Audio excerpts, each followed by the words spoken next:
Hey everybody, welcome to the Stock Car Spectacle. I'm Ian Jortson. I'm Tom Hamlin.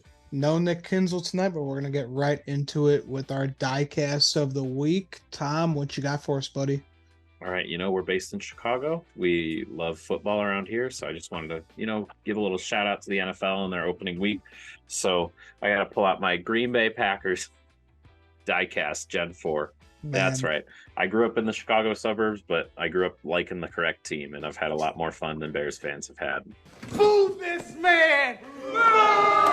So yeah, I'd say. there we go. It's a fun little uh, car we found. I forget where we found somewhere. I don't know if you can see it on the wheels, but it says National Football League in yellow instead of Goodyear. Like it's just a goofy little thing. yeah, Probably I got a Bears diecast that's Mhm. exactly just like that. So Just from the era when NASCAR was king and you could make anything NASCAR and people would buy it. So yeah, exactly. But great. sorry, man, I can't really say I like that one. That's I understand. I know it's a controversial thing in Yeah, Chicago, but it's especially with I've always cheered for him ever since I can remember, and it is what it is. I'm happy. I'm having a good time. good thing you're a Cubs fan, man, or we'd be having a big problem. Yeah, for sure, for sure. All right, so for my diecast of the week, everyone's going to Kansas, so I thought I busted out to Kevin Harvick's last Kansas playoff win, 2016. Got himself into the round of 12 with this one. Pretty cool with Outback Steakhouse on there. It was the only time he won with them as a sponsor in the Cup Series. Mhm. I did see today that there is a driver in the Truck Series. I can't remember his name, but he was apparently a waiter at Outback Steakhouse. This is the guy that sold his personal car so he could drive in the Truck Series Oh, cool. a couple months ago, and now he has a sponsorship with Outback Steakhouse at Bristol. Amazing. Yeah, so Amazing. That's a pr- cool story. pretty cool to see that. So I thought I'd have to bust out this one. It's perfect for this weekend. I've been to an Outback Steakhouse one time in my life, and it was in Oklahoma City, and it was the worst steak I've ever eaten. Oh So, yeah, it's you know, not great, but every like time it's just Kevin got a top five, I always got the bloomin' onions just because why not? Free food. it was the steak was thin. I'll never forget that steak. It was the worst thing I've ever had in my life. But Yeah, good, cool paint scheme. They make better race cars than they do steaks, maybe. yeah, very true. All right.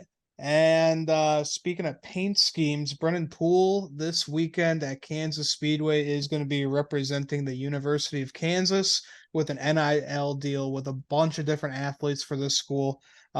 Pretty cool representation. They're going to be in Kansas, so might as well represent the athletes of University of Kansas. So pretty damn cool to see that. And I'm sure that the fans will be begging for a diecast for that one. Oh, at least the Kansas NASCAR fans for sure. I mean, Hmm. I know the Jayhawks folk are just emphatic about their Jayhawks and whatnot. It's cool. Hopefully, the athletes on the car get invited to the race.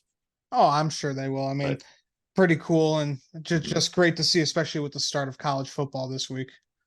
Yeah, and Brennan Poole, on a side note, just he does great stuff with the sponsors and whatnot. He doesn't run for a big team. He struggles, but he ties these seasons together, brings in that sponsorship. It's cool to see him. I met him at the Chicago Street Race. He was a nice guy. Yeah, he's a real nice guy. I met him before.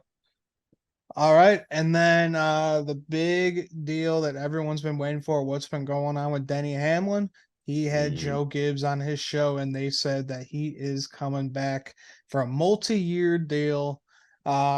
2311 is staying with Toyota. That was a big factor there. So everything worked out, and Joe gets his boy for a couple more years. Yeah, I was so curious. I saw a picture that Joe was on the podcast before I listened to it. And I was like, oh my goodness, he did not sign his contract on the podcast, but obviously he didn't. But No. Yeah. funny how Denny, the cocky way that Denny will go around and be like, oh, Joe Gibbs is a surprise guest. Now, did his co host know that Joe Gibbs is coming in? I don't think so. But Hmm. Denny definitely wanted to make this as public as possible to shut up all the rumors and whatnot. I mean, the way Kyle Busch performed, especially towards the end of last season, you could tell it was frustrating. It was getting his head and it was causing him results.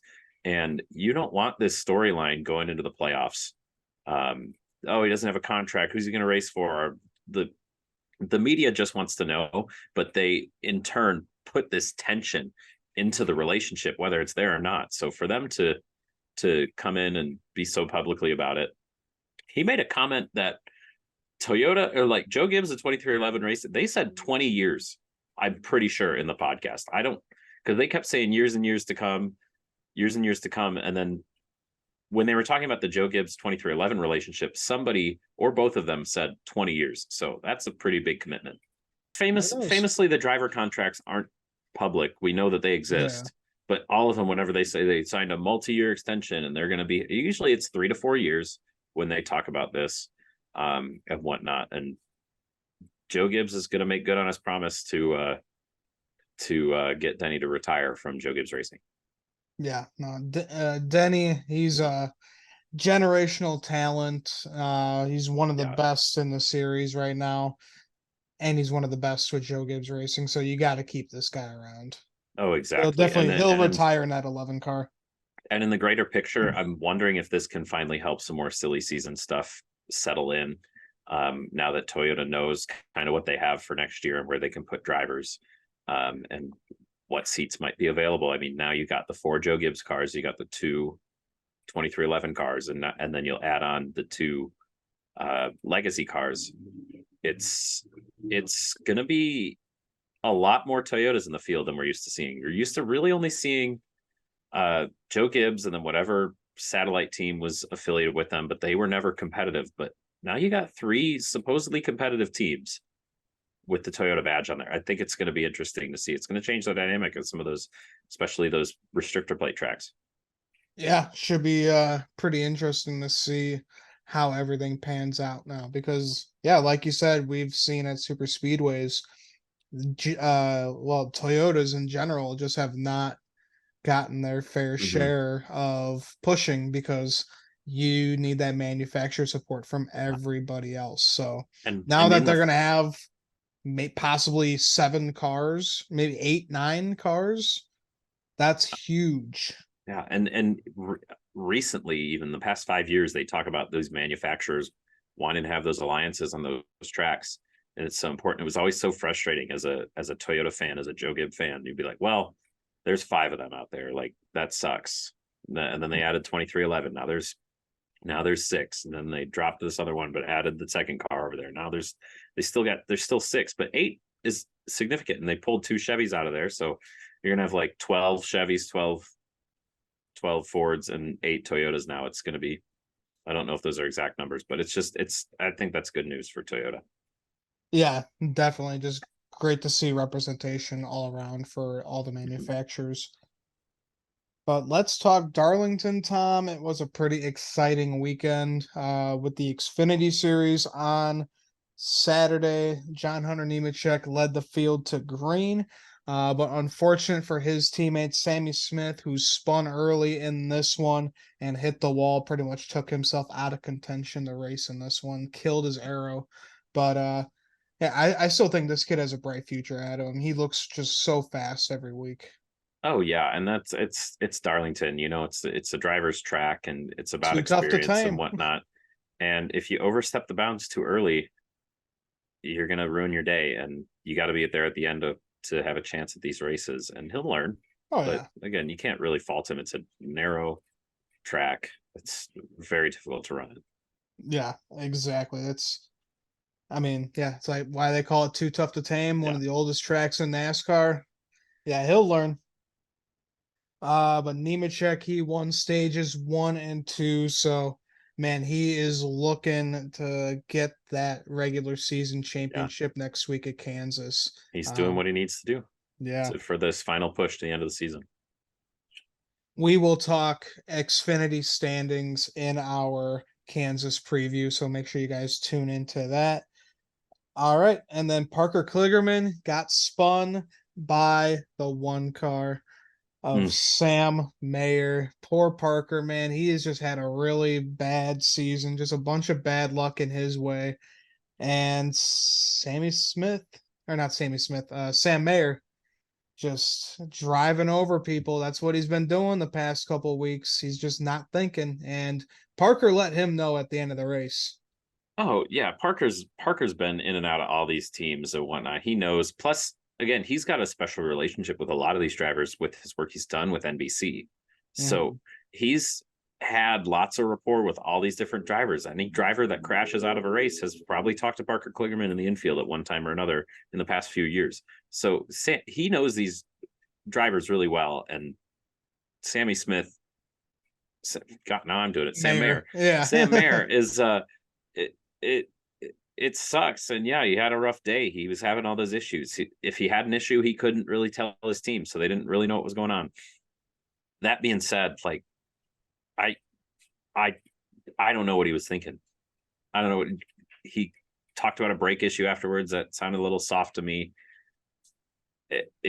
It was a really weird thing. I think he just forgot to brake entering the corner and then took him out, and it ruined Parker's day. And Parker's gonna have to struggle next week to get into the playoffs. And that sucks because Parker was looking good on points for the most part. I mean, yeah, he was on the bubble. He was still last, but he was looking good. Yeah, I mean, you always see this when a guy starts winning. When he gets his first win, then he gets his cocky attitude that if you're in his way, he's gonna push you out of the way. They start thinking that they're fucking Dale Earnhardt. So that's what happened with Ross Chastain. That's what's happening with Sam Mayer. I don't know. I don't like the attitude. So maybe you're driving the one car. It's just what happens. Yeah, maybe. It was, to me, it's been so frustrating because, again, I've always just admired him. There's nothing he's ever done egregious. Yeah, he's been in fights and whatnot, but he always hasn't seemed to be on a bad end of a deal and whatnot. And he was building towards it, and then Road America happened, and he raced so cleanly in that last lap to get that win and definitively finish and show that he belongs in the trajectory that he's going. And since that day, it's just he seems to have forgotten what brought him here. And it's just interesting. I mean, I was singing his praises after Road America. No, just about how he drove it and how he's been building for this a long time and learning so much. And like you said, it's an attitude thing now. And he's like, well, I'm here. I deserve to be here, and you don't. And it's just been frustrating to watch. It's just it peaked, and I'm back down the slope on respect for this guy. Yeah, I'm right there with you, buddy. It's gonna be hard to just change just like that. I mean, yeah, he's still the same driver he was before he won Road America. So it's going to take a while for this guy to change. I believe in him. I think he's a great driver. He just needs to clean up the shit. Yeah. I was saying this about Carson Hocevar last year, and now I'm rooting for the guy to win in the Truck Series. So who knows what could happen? He's got to clean up his shit. He's still young. I mean, we saw this with a whole bunch of drivers. We saw this with Kevin Harvick. So many people thought that he was just childish and immature back in his day, and now look at him. He's one of the most respectful drivers in NASCAR. And it's a cycle in NASCAR in general, like you said. They come up. We saw it with Joey Logano. He comes up. He's the best thing since sliced bread, and then he's everybody's talking about how he's racing him, and then he punts Mark Martin out of the way at Pocono all those years ago. Yep. And dude, look at Kurt Busch. But now you come back, and Joey's one of the ones saying these guys don't have respect anymore. And yeah, it's kind of funny though. If you take a step back and look at it, they're all a bunch of hypocrites. Oh yeah, definitely. I mean, driving fast and pointing out each other's flaws and whatnot. So yeah, I mean, before Kurt Busch retired, he was clean, respectful, but you look back 10, 15 years ago, this guy was a madman on the track, screaming at his freaking owners and getting into fights. And he was a wild. I mean, that's why they called him the outlaw for so long. Yeah. So, I mean, you got to let him grow. You can be critical of Sam Mayer, but you got to let him grow, and you got to let him know when he made a mistake, or he's not going to learn from it. And I think Dale Jr. is a good owner to have around, because Dale's been through all that too. He was a cocky son of a bitch when he was driving. He was new in the Cup Series and whatnot. I mean, so, and Dale's publicly said that he's worked with Sam about his attitude and his racecraft and all that stuff. So I think he's in a good spot. He's just got to keep working at it. Yeah, I mean, look at all the different drivers that Junior had to mentor with, Justin Allgaier and Noah Gragson, guys that he needed to kind of help to kind of stabilize them to be a better driver. And he'll do that with Sam Mayer. Sam Mayer, I think he'll have a couple more years with this one team. Number one, he can bring in the sponsors, and number two, it's a great driver. Just clean up the act. And what I like about Junior and his platform as an owner and his platform as just a NASCAR personality and star in general is he'll call it like it is. He's not afraid to talk, and it's not like he's going out of his way to talk negatively about a driver, but he's not afraid. Again, like with the Noah Gragson thing at Road America a couple of years ago, he's like, yeah, that dude fucked up, and we're gonna work with him, and it sucks, but he's gonna have to own it, and we don't condone what he did, and he'll let you know. It's like a disappointed father. Like he'll let you know that he's not happy with you, and that's what some of these young guys need, to have somebody with that caliber and that platform, like I said, to let you know, hey, that's not cool. That wasn't cool. People aren't going to like you for that, and that's sometimes what you need. Yeah. Unfortunately, he's probably made a bunch of those speeches this year with how many wrecked race cars he's had to deal with. Well, he's probably not made money this year. He's probably lost money at Junior Motorsports, but Yeah, big time. All right, going back into the race, Denny Hamlin, he is just the king at this track and in the Xfinity Series and the Cup Series too. He's won himself a handful of races, but held off his teammate John Hunter Nemechek and Austin Hill to win the race at Darlington. That's 6 Xfinity Series wins at the Lady in Black for old Dennis Hamlin. Just pretty incredible what this guy can do when he steps in a race car, and he only does this really once a year at Darlington. yeah, you can't even say he's bushwhacking, that he's coming down and doing this. He didn't even race it last year. Mm-hmm. He comes, so he hasn't sat in one of these cars in like 2 years, and he can still come in and win when it's totally different than the next gen car. Honestly, it's impressive. And yeah, sure, I know I'm a Kyle Busch fan. I don't really care about the Cup drivers coming down to the Xfinity Series and running, but I know it rubs a lot of people the wrong way. But listen, it's not what it used to be. You can't run as many as you want, No. and the benefits aren't the same. So these guys are really doing it to race, and they want to race and they want to win, and they're going to show up and show their skills. And Denny, like you said, Denny's a star at Darlington. There's a reason he picks this one out when he wants to race Xfinity, because he knows he can get the job done and bring home the winner's check to Joe Gibbs. So Yeah, Denny definitely knows how to get it done at Darlington. So pretty damn cool to yeah, see for that Joe Gibbs racing team. And we got one race left in the regular season for this Xfinity Series. Wraps up at Kansas. Can't wait to talk about that. mm-hmm. Uh, Poor John Hunter for Darlington this year. He got roughed up by Kyle Larson in the spring race, and then dominated the first part of this race, and then couldn't close it off by another Cup star. Didn't get roughed up the same. He was able to finish and fix this one out, but like it just kind of sucks. He was right there both times and couldn't get the job done.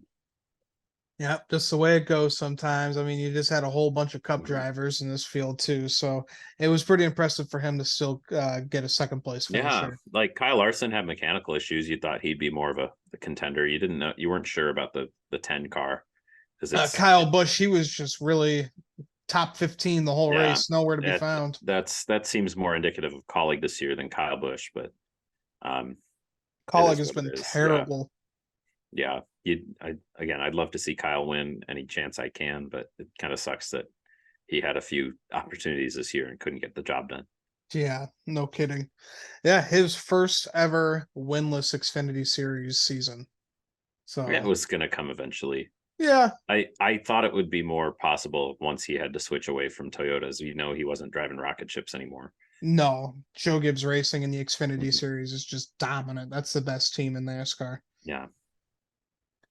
All right, let's go over to the Cup side of things. Christopher Bell won the pole, so both 20 cars in Cup and Xfinity started on the pole for these races. Pretty cool to see. Both Yahoo cars as well. Good brand exposure. Yeah, right. Denny Hamlin kept up with the speed on Saturday and won stage 1 in the Cup Series race here. And then old trouble for Bubba Wallace here. Got loose spinning in turn 4. No damage for him though, so he was able to continue. And he had himself a pretty decent race. He did, and it could have been a lot worse depending on how he wrecks at the end of stage 1. He's pushing way too hard. The thing we talk about with the Southern 500 is just it's a long race, and you Mhm. can't you can't take yourself early like that. He's lucky he was able to recover like he did. I mean, post race, he was dejected. He still finished in the top 10. That's not an easy feat, especially with all the tumultuous activity he had going on throughout Oh the yeah. race. Darlington hasn't been one of his best tracks either, so that No, was just incredible. What do you get, like 8th place or something? That was incredible. seventh. Yeah, he 7th, got yeah. seventh. And again, earlier in the year, he got another top 10, I think. So like he showed up at this track when he needed to.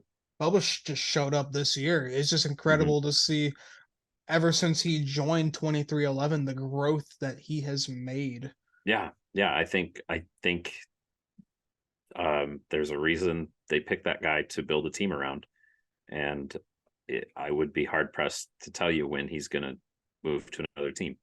I think he's committed to the vision they have there, and they're committed to him, and that's important. Oh yeah, I think at this point, the 2 drivers and 2 owners at this point, they're a family. Oh, for sure, for sure. And Mhm. Kurt Busch again. I love the vibe of 2311, just in Yep. general. Yeah, and Kurt's just hanging around, just teaching these boys, Yeah. So pretty damn cool what's going on over at 2311 Racing. I love Tyler Reddick's paint scheme this weekend. He was running the Mhm. UNC blue colors while they Of were down in course, South down in South Carolina. Carolina. It was perfect. With UNC beating South Carolina on the Yeah, gridiron that weekend too. It's kind of a contentious thing, but wear your colors with pride, I guess. yeah, why not? And then I don't know if you saw, but for College Game Day, they had Kurt Busch there, and they had the UNC car there as well. Oh, I did not see that. Yeah, it was pretty damn cool. And they also had another show car there that was like half UNC and like half South Carolina. Oh my. Yeah, it was pretty Don't damn cool. don't tell Michael Jordan. Yeah, right. You might get pissed. Alrighty, so then Austin Cindric spun and going up the track on the 54, and it looked like Ty Gibbs just kind of kept the gas in it, just pushing that 2 car of Austin Yeah, Cindric.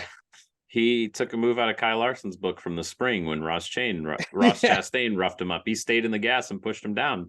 Let him know that he wasn't doing so well. And again, shout out to Ty Gibbs. I looked up at one point, all of his teammates are in the late 20s in running order, and he's out there running 10th.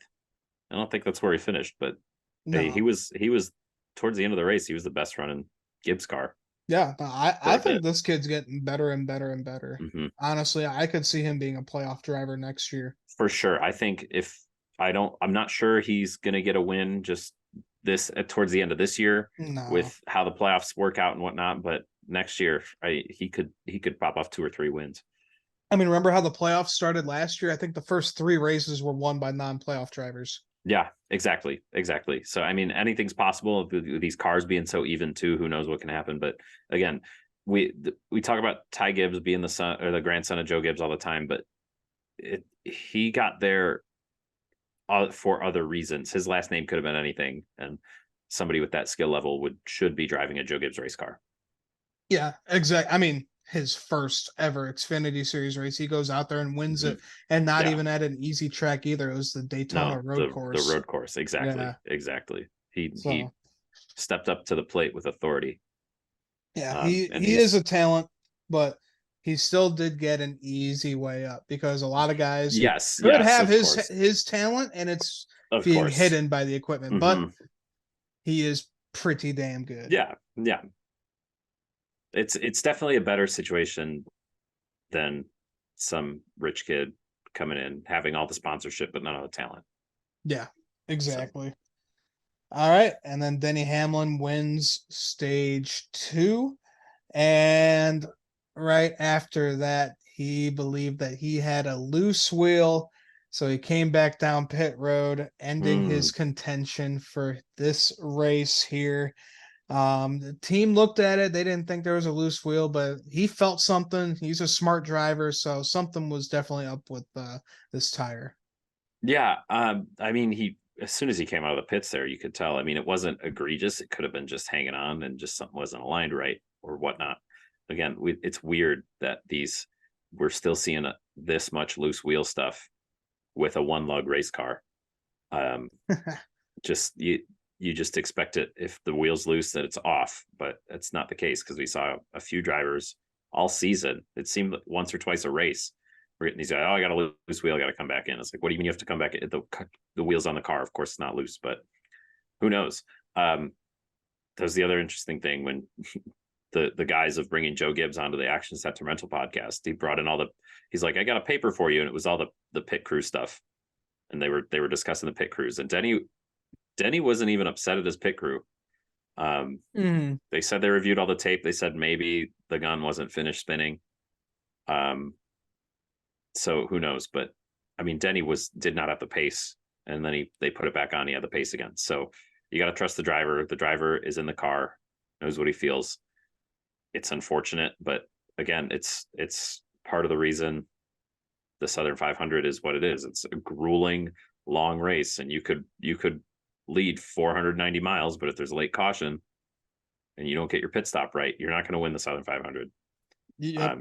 You gotta be perfect, damn near perfect from end to end, and a bit lucky as well. Yeah, just unfortunately one of them deals for Denny Hamlin, but Mm-hmm. smart for him to go back in and risking a tire popping off and causing an accident. So really smart by him. Saved his crew chief, saved some crew members from having a vacation, saved a lot of points. So I mean, yeah, you salvage the day, and again, he still got 20 points from the stages and 2 playoff points. So I'd still call it a successful day for you. Yeah, it was a good day, and it feels bad because you knew you had the speed and the talent to get it done, and you feel like you gave one away. But if you got to take a step back, you can't change the result. Look back at the good, and it was a pretty damn good day. Yeah, absolutely. And another guy who was having a great day, but unfortunately ended up on the other side was my guy, Kevin Harvick, running second, trying to chase down that 45 car, was trying to pit before him. Tyler Reddick notices that Kevin's pitting. He slams on the brakes. Ryan Newman's right behind him. Newman spins out, brings out the caution right before that 4-car crosses the line.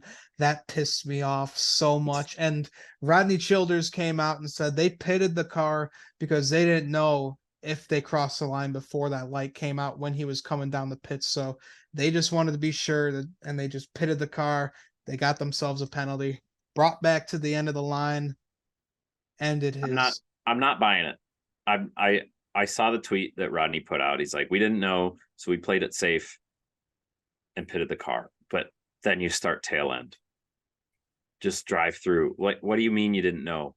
We were sitting on board, and the broadcasters called it out clear as day. Kevin should have easily seen that light turn red.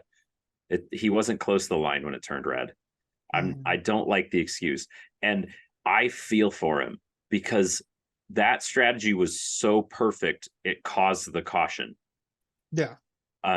Tyler Reddick, again, that shows the team is not firing on all cylinders for him to be like pit, and he's against the wall, basically at the commitment line. Like, there's no way. What is he thinking slamming on the brakes?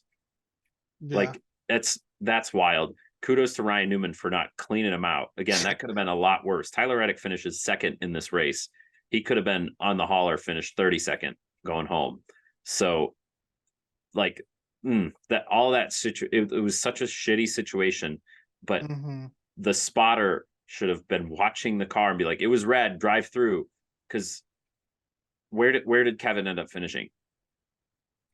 He somewhere in the 20s, I think, like 20th, 21st. Yeah, if he doesn't pit, sure, he loses some positions on the track, but then he comes down and pits. Who knows what that pit stop? You can't guarantee everybody else can have a good pit stop. So maybe he comes out 5th or 7th. He still has the speed. He was showing it, lurking there all night. He could have driven up there and done it, especially with Denny out of the picture. Like, I was baffled at the incident, but then I was just as baffled that they pitted the car. Like, that was a big mistake. And again, this is one of those things where it's why I had him exiting with this first round. It's just you can't do stuff like that as a playoff car. You got to execute. And you got to execute and make the right decisions, even if they're split-second decisions. And they just didn't do it. And that sucks because he had the speed and he was going to prove all of us wrong by winning this race if it goes green to the end. My first initial thought was that he made it before the caution came out. So I was excited. Mhm. I was excited to see the car getting pitted, and then Yeah. they showed it. So I think the team might have felt the same way. They maybe really did think that they did cross the line, but I mean, either way, Mhm. did not work out well for them and just ruined a race. I was ready to get on this show and just gloat over you guys. I was yelling at Nick during during the race on Sunday, and I was like, "You motherfuckers put him out in the first round. Look at this guy. He's in second place." And then bam, caution. Yeah, that was the thought in the back of my head the whole time I saw him lurking in the top 5 for the first 3 quarters of the race. I was like, "Oh man, I'm so wrong. I'm so wrong, and that's embarrassing." But listen, again, we talked about it's about the skill. He's got the skill, and then it's about the team execution, and then it's about luck for this long race. And the luck wasn't on his side, and the team execution to make the call to short pit there was it was so good. Perfect. It Yeah. was perfect. He would have gained that 6 car lengths that he needed because he was only 4 behind. He would have gained that easy on a green flag cycle. It's just end up that their decision was so surprising that it caused a caution, which just sucks. And again, Tyler Reddick, what are you doing? Yeah. What you are a professional race car driver. You won 2 Xfinity Series championships. You've won X amount of Cup Series races. Like, what are you doing? You know, it was much too late to make entry. And again, there's that third category, luck. He like I said, he could have been cleaned out if there was any other driver. Imagine if it's not the 51. Imagine if it's the 42 car, second race of his career. He's definitely not expecting that guy to stop, and he's going to clean you out. Like, so many circumstances went right for Tyler Reddick there when none of them should have. So he got lucky. I mean, think about the track position. Even if there's nobody behind him, he misses pit entry. Think about how much time he loses because he Right. slowed down and just missed pit. Like, it's ridiculous how lucky he got in that one moment when he should have been screwed.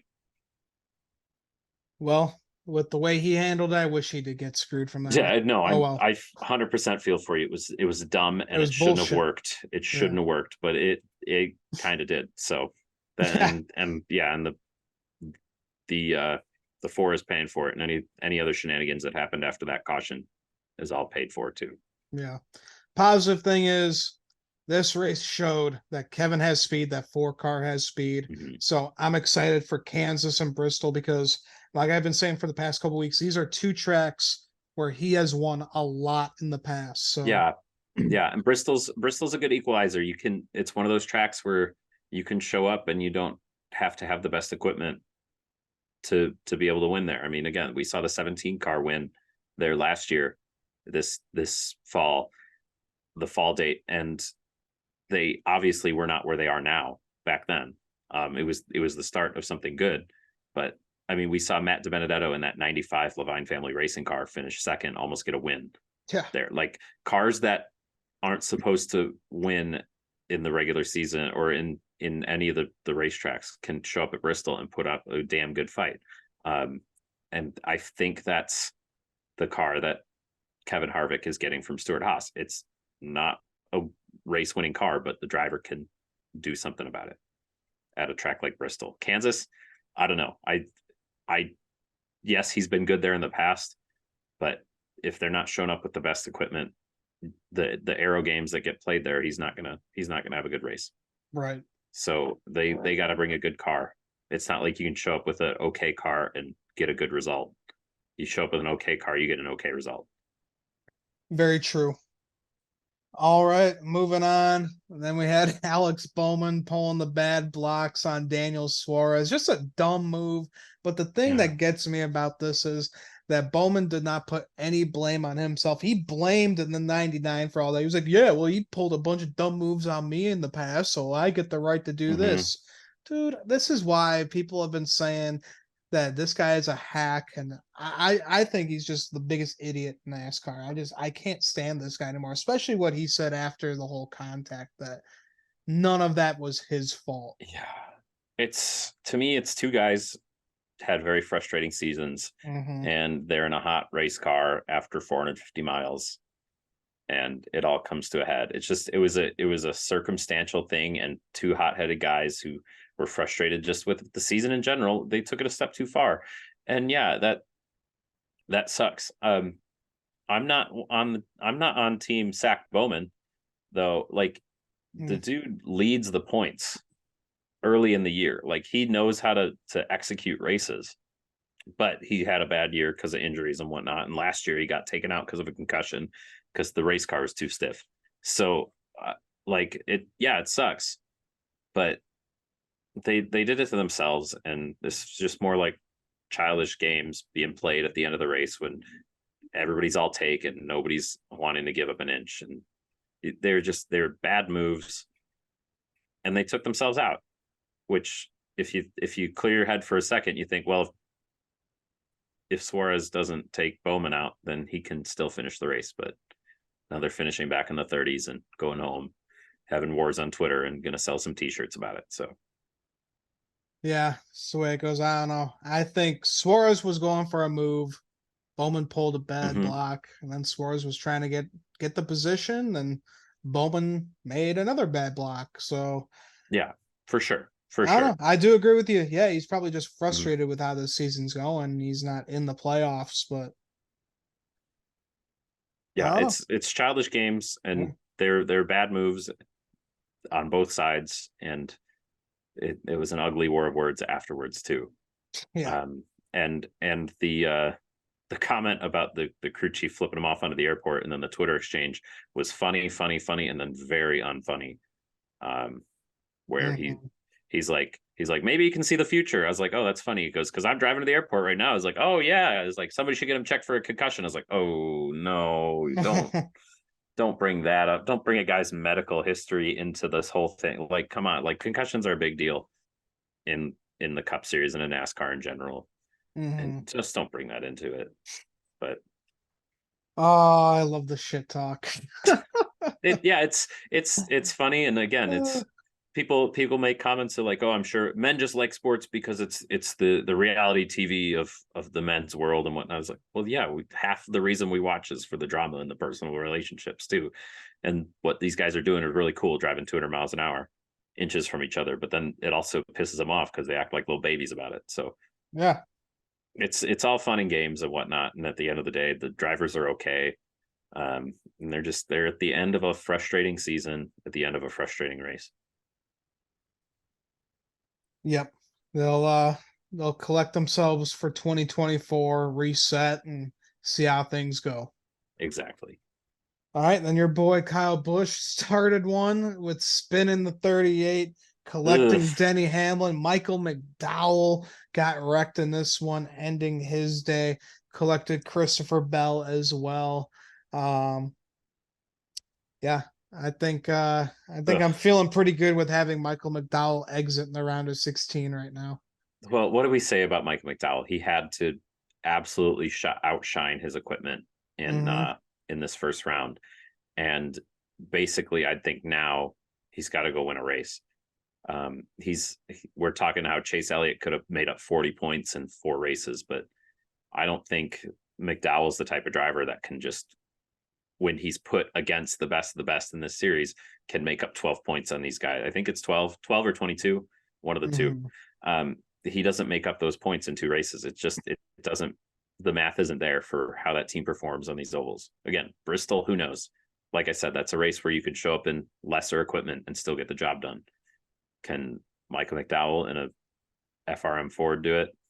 Probably not, but who knows? I Yeah, still think if he gets on to the next round, he gets to the round of 8, which is a ridiculous thing. But yeah. yeah, I mean, I still don't think he's getting out. And yeah, it's just too many issues with the team, and then to destroy the car at the end of it, yeah, not a good look. not a good start for his playoffs. No, But Kyle Larson had a really great start to his playoffs, held off Tyler Reddick to win at Darlington, his first Southern 500. We've seen how good Kyle Larson's been here at the pass, ripping that high line. yeah, Finally gets it done. Um, Great race. I thought it was really fun to watch. it was a great race, and for Kyle Larson, this car, I think, helps him a lot. The aero dependency in the car, and also the fact that if you brush the wall or touch the wall a couple times, it doesn't absolutely murder your day. That this car holds together, and I think that really helped. I mean, multiple times in the last 30 laps that we saw in that final run, you saw both him and Tyler Reddick get into the wall, and they just kept going. I thought NBC did a great job with the coverage of the end of the race, the last few laps. People may argue that they stayed on that onboard cam of Tyler Reddick a little too long. I love that. But I loved it. It let you see the gap. The story was those two cars. I mean, yeah, there was a story of the two cars behind Reddick coming up, and once those guys showed back up, they cut out to wide shots again. But I thought it was really interesting how they would change the lines, and it's a narrow track.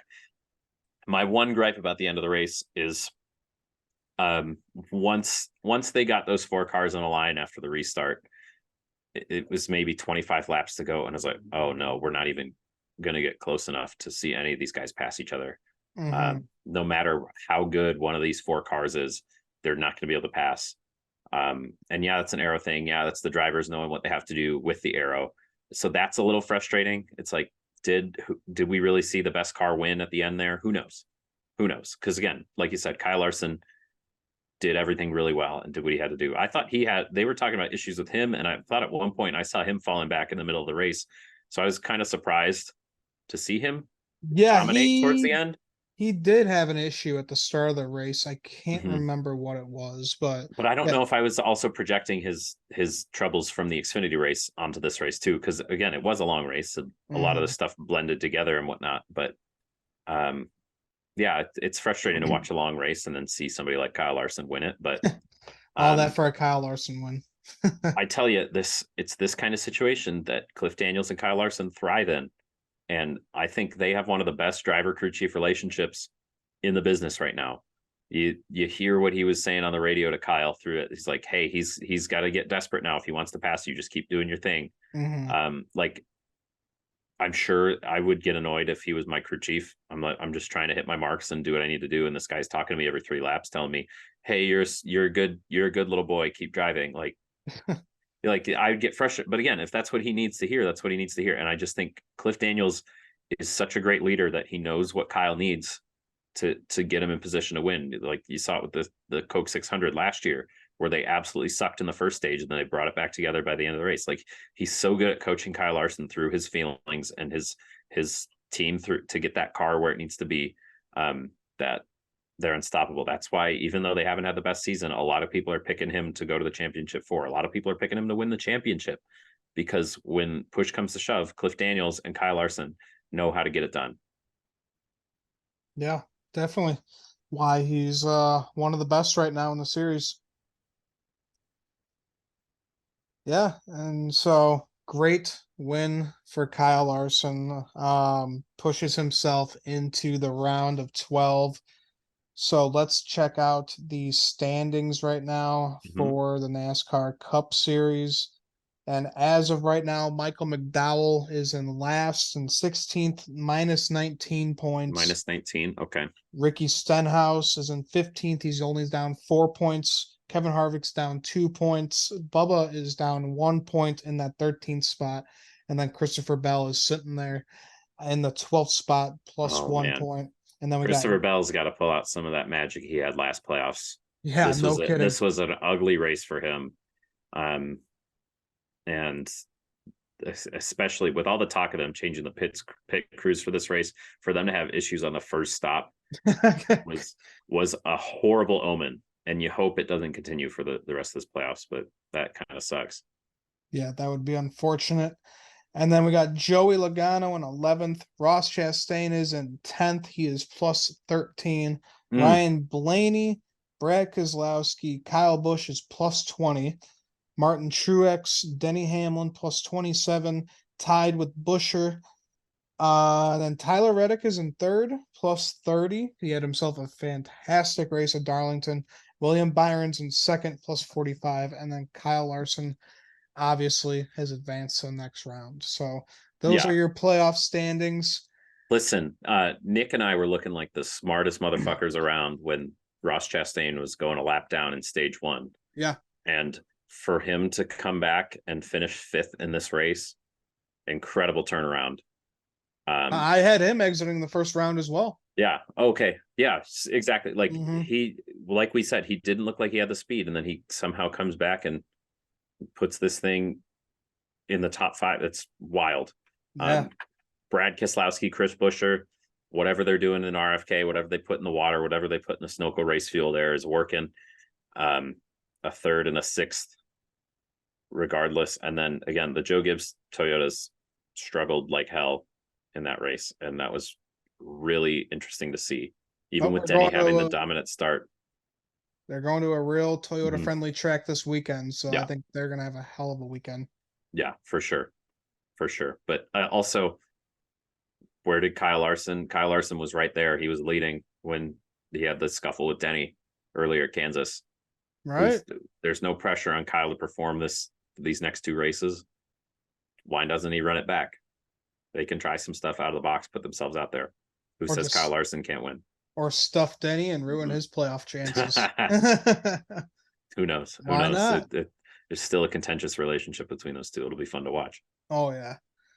All right. Well, that will about wrap it up for our Darlington show. You got anything else to add, my friend? It's just it was fun. It was a long race. Again, you see all these people talking about how the races are too long and it should have gone this way if the race weren't so long and whatnot. But like, this is why this race is a crown jewel. This is why Mhm. NASCAR is not F1. You have 14 pit stops in this race because it's a team sport and you want the teams to have to be put to the test. This was always a race of attrition, and just because you dominate the race early doesn't mean you should finish well. And that's what's so intriguing, what's so inspiring to watch about this race, the day to night transition, the length of the race, the the change in heat on the track, just all these things go together, and we saw a compelling race from start to finish. And this race shouldn't go anywhere. A few years ago we were talking about removing Darlington completely from the NASCAR lineup, and I'm so glad we didn't go Yeah. to another generic cookie cutter D-shaped oval, because this race, both the 400-mile and the 500-mile variant, are so intriguing for their own separate reasons. Mhm. And I love this race so much, and all these people saying that we need to shorten all these races can go watch some other motorsport, because go watch the drag Xfinity. racing. Go watch drag racing. That's over in half a second. Go watch Xfinity or trucks if you want shorter NASCAR races on ovals. But please, the Cup Series is about endurance as much as it is about Mhm. stock car racing, and teams and the pit crews all play a role in that. And this was just the perfect it epitomized that sentiment. Like, you need to go the full distance. You need to be able to run the full distance. And yeah, the cars aren't falling apart like they used to in the 70s and 80s. Like, it's not like, oh, we blew a motor because the motor can only handle 300 miles, but we just thought we'd stretch it. But it's good because so much can happen in these races, and it's anybody's game. Yeah. Love to see the stories pan out throughout the races. That's what makes NASCAR exciting. I don't think we should ever shorten the races. I agree with you, Tom. No. Watch, there's two other NASCAR touring seasons for short races. The Cup Series is the top, and it's about endurance as much as it is about being the best drivers. Exactly. All right, everybody. Well, thanks for tuning in to the Stock Car Spectacle. Make sure to comment down below what you thought of the Darlington race, and make sure to like and subscribe to our channel. You can also check us out on Twitter and Instagram. So for the Stock Car Spectacle, I'm Ian Jortson. I'm Tom Boblin. See you guys next time.